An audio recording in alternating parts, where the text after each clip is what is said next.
External hard drives are a must-have for anyone who wants to store content offline and away from their computer. But external storage devices like this one can sometimes be costly and have a lack of affordable options. That's why 2 years ago I made the decision to start making my own external storage. Now there are 3 great reasons why DIYing your own external storage is better than traditional ones. But before I get to those reasons, I want to show you how you can easily make one of these for yourself. For this example, I'm going to be using an M.2 SSD, but this works for 2.5-inch SATA SSDs or even traditional hard drives. Now there's only 2 things we're going to need for this build. We're going to need an SSD, and this can pretty much be any size SSD. I have a 1 terabyte, but this can be an 8 terabyte. This could be a 128 gigabyte SSD.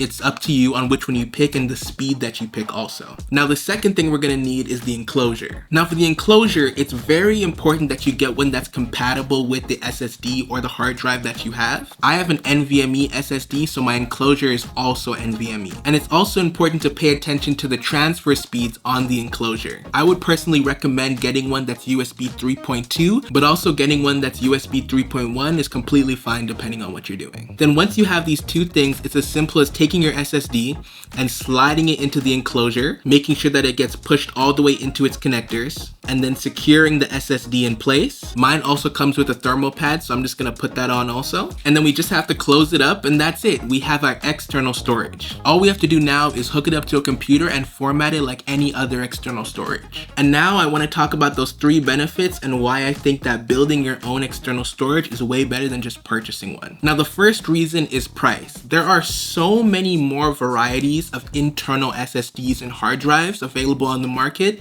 than there are external ones. A company like Western Digital makes way more of a variety of internal SSD storage than they do external SSD storage. And there's also so many more companies that are making internal storage that it's way more likely that you're gonna find ones at discounted prices or just cheaper base prices. The second reason is replaceability. If I was to accidentally break this port to this hard drive, I would be in a world of trouble. There's really no way for me to fix this myself, so I would have to send it back to the manufacturer. And if I have footage that I need right now, it's gonna take a long time for me to have another opportunity to get that footage again. On the other hand, with DIY external storage, because the actual SSD and storage is separate from the enclosure, if the enclosure happens to break or the port breaks, you can just replace the enclosure and still keep the SSD, meaning ordering another enclosure may only cost you a day without your footage rather than possibly weeks of sending this back to the manufacturer. And the third reason, my favorite, is upgradability. Now with internal computer SSDs, the speed possibilities are enormous because of course they're supposed to be connected directly to the motherboard. But it's safe to say that wired connection like USB 3.2 or even Thunderbolt does not match the full capabilities that some M.2 SSDs are fully capable of when it comes to read and write speeds, of course. The great thing though is that technology is improving and we will one day get there